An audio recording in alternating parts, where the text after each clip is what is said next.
बच्चों,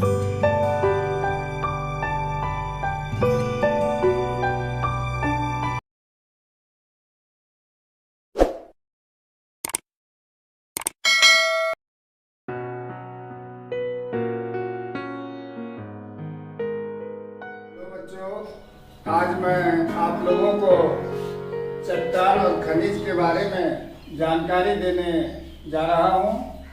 आप लोग इसे ध्यान से सुनेंगे, पढ़ेंगे और प्रश्न का हल भी करेंगे। जहाँ प्रश्न वहाँ या आएगा उसको हल इसी के साथ करते जाएंगे। तो चट्टान, पहला शब्द है चट्टान। चट्टान से कठोरता का भाव होता है, परंतु भूगोल में ऐसी बात नहीं।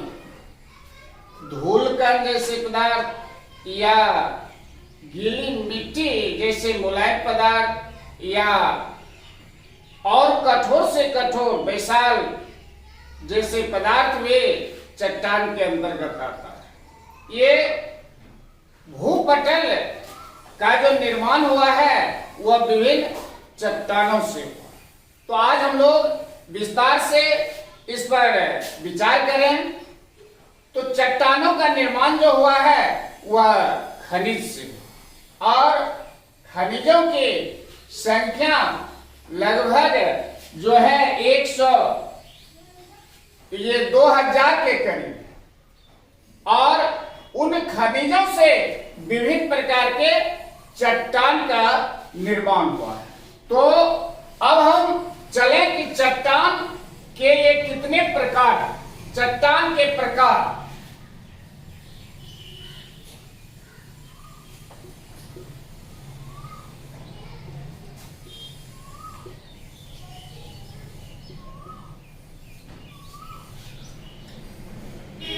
चट्टान मुख्य रूप से 3 प्रकार के होते हैं। पहला है आग्नेय चट्टान।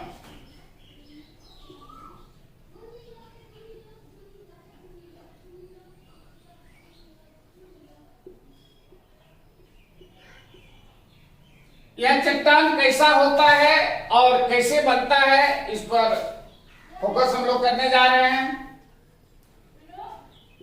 तो जब मैग्मा धरातल से बाहर आता है और वह धीरे धीरे ठंडा होके कठोर रूप धारण कर लेता है, तो ऐसे चट्टान को आग्नेय चट्टान कहते हैं। आग से बना आग्नेय, और मैग्मा जो होता है वह काफी गर्म होता है, और वह मैग्मा धरातल के नीचे से ऊपर आता है।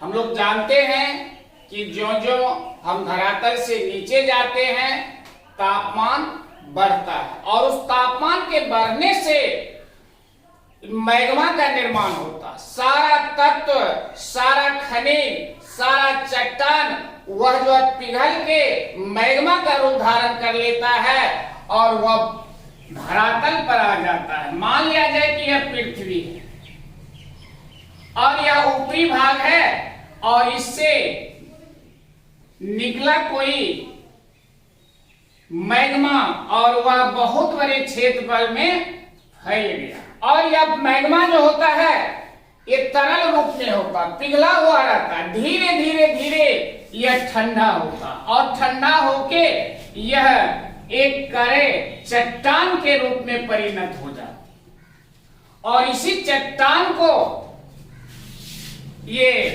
आग्नेय चट्टान नाम दिया जाता है। ग्रेनाइट और बेसाल्ट इसका प्रमुख उदाहरण है, जो काफी कठोर होता है। और एक बात कि चट्टान जो है वह किस काम में आता है, तो चट्टान का बहुत बड़ा योगदान है हमारे जीवन में। उससे भवन बनाए जाते हैं, उससे सड़क बनाई जाती है, पुल बनाए जाते हैं, बहुत सा काम में है इसका उपयोग होता है चट्टान का। तो यह हो गया आग्नेय चट्टान। और यह कभी क्या होता है, निकलने के क्रम में यह एक तो बाहर में आके जमा होता है, एक रास्ते में ही ठंड करके वह कठोर हो जाता है। तो जो बाहर में आके होता है उसको कहा जाता है बहिर्वेदी आग्नेय चट्टान। बहिर्वेदी आग्नेय चट्टान इसका नाम पड़ा। और अंतर्वेदी यह चट्टान हो गया जो धरातल के नीचे जम गया और कठोर रूप धारण कर लिया, अंतर्वेदी यह चट्टान कहलाता है। तो यह आग्नेय चट्टान हो गया और इसमें कोई जीवांश नहीं पाए जाते क्योंकि सारा तत्व पिघल जाता है, जीवांश जो होता है वह समाप्त हो जाता है। इसका तापमान इतना अधिक हो जाता है कि उसमें कोई भी जीवांश नहीं बचता, उसका अंश सब समाप्त जीव का हो जाता है। तो यह है आग्नेय चट्टान और इसमें कोई परत नहीं होते हैं। तो यह हो गया आग्नेय चट्टान। ग्रेनाइट और बेसाल्ट इसका प्रमुख उदाहरण है। दूसरा चट्टान आता है अवसादी।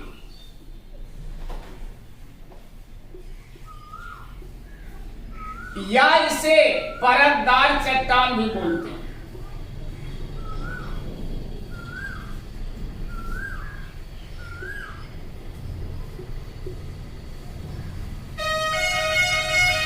अब इसका निर्माण कैसे होता है इसको देखें। तो जब ये आग्नेय चट्टान या कोई चट्टान समय के साथ टूटता फूटता है, जो ये हमारे ये अक्षय के अपर्दन के दूत हैं उसको तोड़ते हैं, फोड़ते हैं, फिर एक जगह से दूसरी जगह ले जाके जमा भी करते। तो यह चट्टान धीरे धीरे ताप और बाह्य दूत के कारण यह धीरे धीरे टूटता फूटता भी रहता और अपर्दन का दूत उसको एक जगह से दूसरी जगह ले जाके जमा करती जाती है और वह जमा एक परत के रूप में, एक लेयर के रूप में होता है।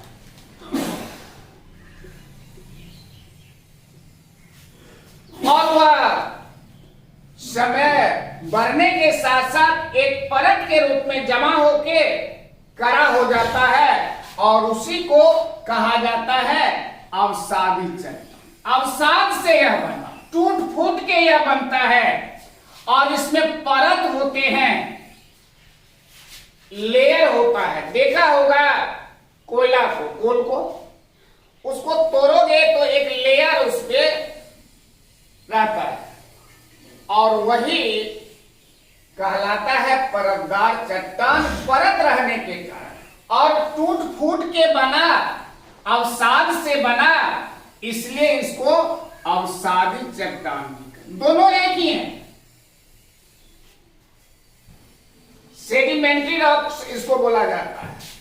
इसके अंतर्गत आता है, इसका उदाहरण है बालू, मिट्टी है, लोहा है, कोयला है, ये सब जो है परतदार चट्टान के अंतर्गत आता है। और इसमें परत तो होता ही है, साथ साथ इसमें जीवांश पाया जाता है। इस परत में, परतदार चट्टान में या अवसादी चट्टान में ये जीवांश होते हैं, जिनके अंश पाए जाते हैं।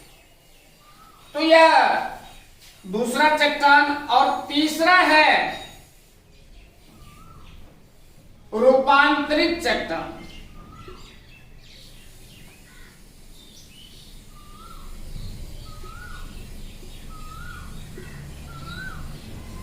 जैसा कि नाम से ही स्पष्ट है, रूप में अंतर हो जाता, रूप को बदल लेना। रूप ही नहीं बदलता है, साथ ही साथ उसका गुण भी बदल जाता है। तो वह चट्टान कहलाता है रूपांतरित। और यह कैसे रूप परिवर्तित कर लेता है? तो जब कोई मूल चट्टान मीन्स है आग्नेय या अवसादी चट्टान, जब धरातल के अंदर काफी गहराई में दबाव के कारण और ताप के कारण वह अपना मूल रूप को छोड़ के एक नए रूप में आ जाते हैं, एक नया चट्टान का निर्माण हो जाता है, तो वह कहलाता है रूपांतरित चट्टान। जैसे संगमरमर का नाम सुना होगा, तो संगमरमर रूपांतरित चट्टान का उदाहरण, और यह चूना पत्थर से बनता है।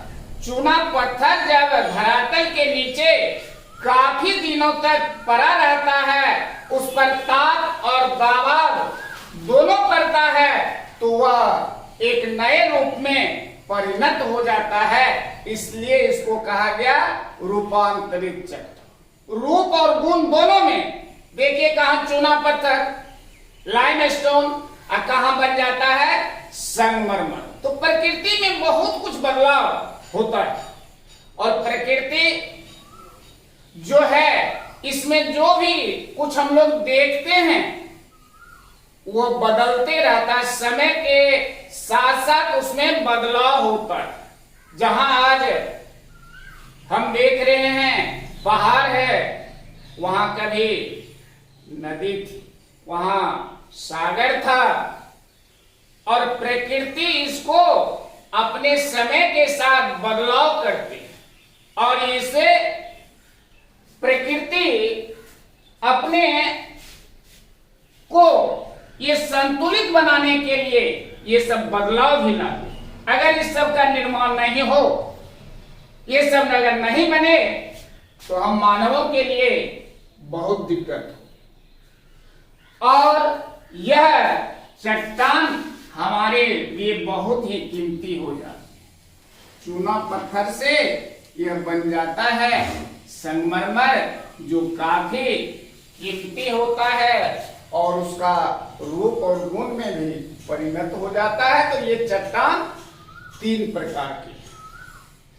अब तीनों में कुछ आता है, जैसे आग्नेय चट्टान और अवसादी चट्टान, रूपांतरित चट्टान में अंतर क्या है? तो आग्नेय चट्टान जो होता है, तो इसमें ये परत नहीं, और इस अवसादी चट्टान में परत होते हैं।